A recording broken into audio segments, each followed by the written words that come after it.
Hello, welcome to our channel. అవును.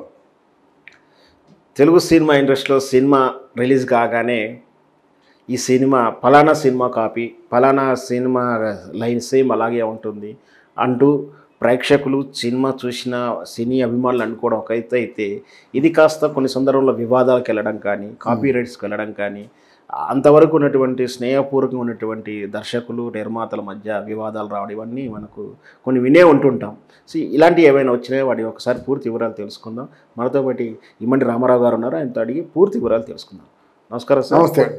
సరే, సినిమాను పోలిన సినిమా కథ ఉండడం వేరు. అంటే యాక్చువల్గా అంటే కథలన్నీ కూడా ఒక 5-6 రకాలుగా ఉంటుంది. అంటే ఒక రూపాలో పరచూరి గారు చెప్తూ ఉంటారు. అలాగే అదే ఒక ఎత్తు అయితే, కానీ కేవలం పర్టికులర్ ఒక సినిమాని ప్రేరణ తీసుకొని లేదా యాస్టిజ్ అదే లైన్ తీసుకొని కొందరు పేర్లు మార్చి కానీ లేదా అదే కథాంశంతో సినిమాలు చేసే సందర్భాలు ఉండి ఉంటాయి కదా. ఇది అవగాహన రాహిత్యం వల్ల చేస్తారా, కావాలని కాపీ కొట్టి ఉండొచ్చు అంటే అలాంటి సినిమాలు ఏమైనా ఉన్నాయా? ఇంకా చిత్రంగా జరుగుతుంటుందండి. అంటే ఎలాగంటే నాకు తెలిసి అంటే మా గురువుగారు సినిమా దేవదాసు మళ్ళీ పుట్టాడు అనే ఒక సినిమాకి ఒక విజయవాడలో ఉన్నటువంటి ఒక అభిమాని, నాగేశ్వరరావు గారి అభిమాని, ఆయన ఏం చేశాడు, ఈ సినిమా కథ నాది అని కోర్టుకి వెళ్ళాడు. కోర్టుకి వెళ్తే దాసరి గారికి నోటీసులు వచ్చాయి, ఈ మీదేదో కథని మీరు సంగ్రహించారంటే మరి అని లాయర్ పంపించిన నోటీస్ వచ్చింది. అసలు ఆ నోటీసును చూడడానికి కూడా ఆయన టైం లేదు, దాన్ని చింపేసి పారేశాడు. తర్వాత సమ్మాన్ వచ్చింది, మీరు రండి విజయవాడ కోర్టుకు వచ్చి దీన్ని సజెస్ట్ ఇవ్వండి అని వచ్చిందన్నమాట. అప్పుడు గురువుగారు ఏదైనా లెటర్స్ అయి నేనే చూస్తుండేవాడిని, ముఖ్యమైనవన్నీ. రామారావు చూడబోయేది ఏంటంటే ఇలాగ నోటీస్ వచ్చిందండి అంటే, అప్పుడు రామినేని సాంబశివరావు అనే ఒక ప్రొడ్యూసర్ ఉండేవాడు, ఆయన్నే నీడ సాంబశివరావు అంటారు. నీడ సినిమాని దాసరి నారాయణరావు గారి డైరెక్షన్లో ఆయన తీశాడు. ఆయన చూపిస్తే ఆయన కూడా ఎవడో తలమాసినాడు అండి, ఎందుకు వచ్చిందండి అని చెప్తే వదిలేశారు. సినిమా 100 రోజులు ఆడిస్తుంది. తర్వాత కొంచెం సీరియస్గా నోటీస్ వచ్చింది.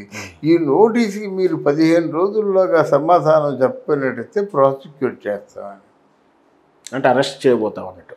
ప్రాసిక్యూట్ విచారిస్తాం, తగు చర్య తీసుకుంటా అని చెప్పడం. ఆ తర్వాత నెక్స్ట్ స్టెప్ అది మాట వచ్చి మేము మా కస్టడీని తీసుకుని విచారిస్తాం, విచారించిన తర్వాత అరెస్ట్ చేస్తారన్నమాట. ఆయన తప్పని తెలిసినట్టయితే అంత టైం ఎక్కడిది గురువు గారికి. 16 సినిమాలు చేతిలో పెట్టుకొని ఉరుకులు పరుగులుతో ఉన్నప్పుడు ఆ నోటీస్ చదవడానికి ఎవరికి తీరిక లేదన్నమాట. ఒక్కసారి ఫ్లాష్ బ్యాక్ వెళ్ళాడు గురువుగారు. ఫ్లాష్ బ్యాక్ వెళ్తే అప్పుడు ఏం జరిగిందంటే, ఎవరో ఒక అభిమానం వచ్చారు. వచ్చిన తర్వాత ఓ ఫైల్ తీసుకొచ్చారన్నమాట. నేను నాగేశ్వరరావు గారి తాలూకు అభిమాని అండి, నేను కథలు రాస్తున్నానండి, ఈ కథ కానీ మీరు నాగేశ్వరరావు గారితో తీసినట్టయితే సూపర్ హిట్ అండి అని చెప్పేసి కూర్చుంటే, సరైనవయ్యా మరి చూస్తానులే అని అనమాట. అలా కాదండి, ఇప్పుడు చదివి చెప్పండి అన్నాడు. వాడు కొంచెం అతి తెలివేరు అనమాట. చదివి చెప్పండి అంటే ఆయన ఇలాగ తిరగేసిన తర్వాత చదివేశారన్నమాట. సరే వెళ్ళవయ్యా చెప్తాను నేను, నాకు జ్ఞాపకం ఉంది కదా, నీ ఫోన్ నెంబరు ఆ పక్కన ఇచ్చి వెళ్ళు అని చెప్పి వెళ్ళిపోయారు. వీరికి ఎందుకో మరి స్పాంటేనియస్గా సన్నివేశాలు రాస్తున్నప్పుడు ఒక సన్నివేశంలో నాగేశ్వరరావు గారు వాణిశ్రీకి ఈ సేమ్ సీను అంటే ఇన్ఫ్లుయెన్స్ అంటే రికలెక్ట్ అయిందన్నమాట. అంటే ఆయన ఫైల్లో ఏదైతే సన్నివేశం ఉందో ఆ సన్నివేశం యాస్టిజ్గా ఉంది, కొంచెం రికలెక్ట్ అయింది. అది అమ్మ అదే ఎవరైతే సన్నివేశాన్ని రిపీట్ చేసి నోటీస్ ఇచ్చారో దాని మీద కన్సిడర్ చేశారన్నమాట. అక్కడ కోర్టుకి వీడు క్లిప్పింగ్ ఇస్తారు కదా, ఏమిటండి నా కథలో ఉన్న సన్నివేశాలు అక్కడ ఉన్నాయి అని చెప్పేసరికి అది జెన్యూన్ అనిపించే యాక్షన్ తీసుకున్నారన్నమాట. అమ్మ ఇప్పుడు ఏం చేద్దారా బాబు అంటే, ఆ తాలూకా కథ చదివి ఉండబట్టే బ్రెయిన్లో ఆ తాలూకా ఆటోమేటిక్గా ఆ ఫ్లో బాగుంది. ఆ ఫ్లో వల్ల అది ఈ విధంగా అవుట్పుట్ ఇలా వచ్చింది. తర్వాత ఏమో అప్పుడు ఇంకా అమ్మా నిజమే కదా ఇది ఎలా రా అని ఆ రామినేని సాంబశివరావు గారిని విజయవాడ పంపించారు. తీరా చూస్తే విజయవాడలో ఎక్కడో చెప్పులు కుట్టుకుంటాడు వాడు, చెప్పులు కుట్టుకుంటాడు వాడు. అన్ని ఏమయ్యా నువ్వేం దాసరి నారాయణ కలిసావంటే కలడం కాదండి ఆయనే నన్ను కలుస్తాడు అన్నాడు ఆయన.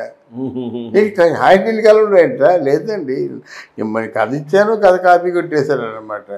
అంటే అలాగే చెప్పని చెప్పుకుంటాడు బహుశా లాయర్ గారు, అంత పరుషంగా చెప్పాడనమాట. సరే అది ఈ మాట ఎందుకురా హోటల్కి రా మాట్లాడుకుందాం అంటే హోటల్ నేను రావడం ఏంటండి, ఆయన కోర్టుకు వస్తాడు. బలంగా చెప్పి ఉంచారు.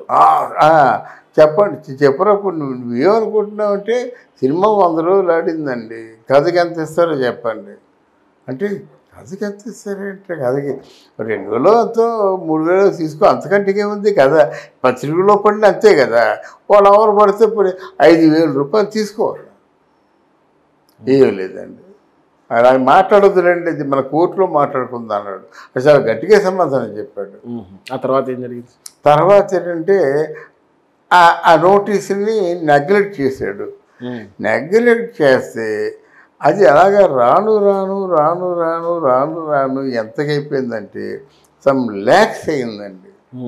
దాని తాలూ వాల్యూ సమ్ ల్యాక్స్ అనేసరికి అప్పటికి లాభం లేదని చెప్పేసి దాసరి నారాయణరావు గారే పిలిపించి ఏమిటంటే వచ్చాడు, ఏమిటయ్యా ఇది అనుకోలేదు, యాదృచ్ఛికంగా జరిగింది, నీకేంటి కావాలి ఎంత కావాలంటే ఆయన ఫిగర్ చెప్పాడు. ఆ ఫిగర్తో ఆయన సెటిల్ అయిపోతాడు, ఆయన జీవితం సెటిల్ అయిపోతుంది, ఆయన కుటుంబం సెటిల్ అయిపోతుంది. కానీ ఆ ఫిగరు సమ్ 5 lakhs ఎంతో తెలియదు, అమౌంట్ తెలియదు, ఇచ్చిన వాళ్ళకి పుచ్చుకున్న వాళ్ళకి తెలుసు కానీ ఆ ఫిగర్ ఎంతో తెలియదు. అది బయటికి చెప్పనివ్వలేదు కూడా. ఆయన చెప్పనివ్వకుండా మొత్తానికి ఆ ఫిగర్తో వాడు ఒక బ్రహ్మాండంగా విజయవాడలో ఇల్లు కట్టుకున్నాడు, చేశాడన్నమాట. అంటే ఒక చిన్న తప్పిదానికి అంత మూల్యం చెల్లించుకున్నాడు దాసరి నారాయణరావు గారు. అయితే గురుగారు ఇంకోటి చిత్రం కూడా ప్రాణ స్నేహితులు సినిమా కూడా ఒకే టైంలో 2 కథలు వచ్చాయి. ఒకటి కృష్ణరాజు అంటే మురళీమోహన్ తోటి వచ్చింది. ఇవి కథలు పోలిన కథ అయినా సేమ్ అదే ఉంటుంది. యాక్చువల్గా తమిళ్లో కూడా ఉంది, అది డబ్బింగ్ అయింది. ఇట్లా తరచు కొన్ని సందర్భాలు జరిగిన సంఘటనలు కూడా. ప్రాణ స్నేహితులు కథ కృష్ణది శోభన్ బాబుదండి. అంటే అది కథకి తమిళ్లో ఒక సినిమా ఉందని అప్పుడు అనుకునేవారు కానీ అది బయట పడలేదు. ఇంకొక చిన్న ఉదంతం చెప్పి ముగించేస్తాను నేను. మన మానవుడు దానుడు అనే సినిమా ఉంది శోభన్ బాబుది. ఆయనకి ట్రెండ్ సెట్టర్ అయినటువంటి కథ ఏదైనా ఉందంటే మానవుడు దానుడు. ఆ మానవుడు దానుడు సినిమా అవుతున్నప్పుడు ఒక నిజం తెలిసిందండి. నిజం తెలిస్తే ఆ కథ ఎవరిదంటే ముదునూరు సుబ్బారాజు అనే ఒక ఎక్సైజ్ ఇన్స్పెక్టర్ కథ. ఆయన శోభన్ బాబుకి లెటర్ రాశాడు, ఏమంటే ఇది అన్యాయం కదా, నేను నా తాలూకు కథ ఇచ్చాను, నేను మానవుడు దానవుడు కథని, అంటే మల్టీ డైమెన్షనల్ క్యారెక్టర్తో జస్టిఫికేషన్ చేయడం. ఈ కథలో ఒక క్యారెక్టర్ 2 క్యారెక్టర్లు వేసి రమ్ముగా నడిపించడం అనేది వెరైటీ. అది తీసుకొని వాళ్ళు నడిపించారు, బాగానే నడిపించారు. అయితే ఈ కథ నాకు పెద్ద నేను ఎక్స్పెక్ట్ చేయడం లేదు కానండి, నా తాలూకా పేరు ఉంటే బాగుండేది అని చెప్పిన తర్వాత శోభన్ బాబు గారు 100 days ఫంక్షన్కి రాజమండ్రిలో జరిగినట్టయితే ఆ ముదురూరు సుబ్బరాజు గారిని పిలిపించి దీనికి మూల రచయిత మాత్రం సుబ్బరాజు గారు ఏ కారణం చేత మరి మిస్ అయ్యారో తెలీదు, దానికి నేను మనస్ఫూర్తిగా క్షమాపణలు చెప్తున్నాను. కానీ సుబ్బరాజు గారికి రచయితగా మీరందరూ పూలమాల వేసి సత్కరించారు, అంతా బాగానే ఉంది. ఆయన కూడా అమౌంట్ ఇచ్చారు. ఇట్లాంటి అమౌంట్లు బయటికి చెప్పరన్నమాట, గోప్యంగానే ఉంటుంది, ఇచ్చారన్నమాట.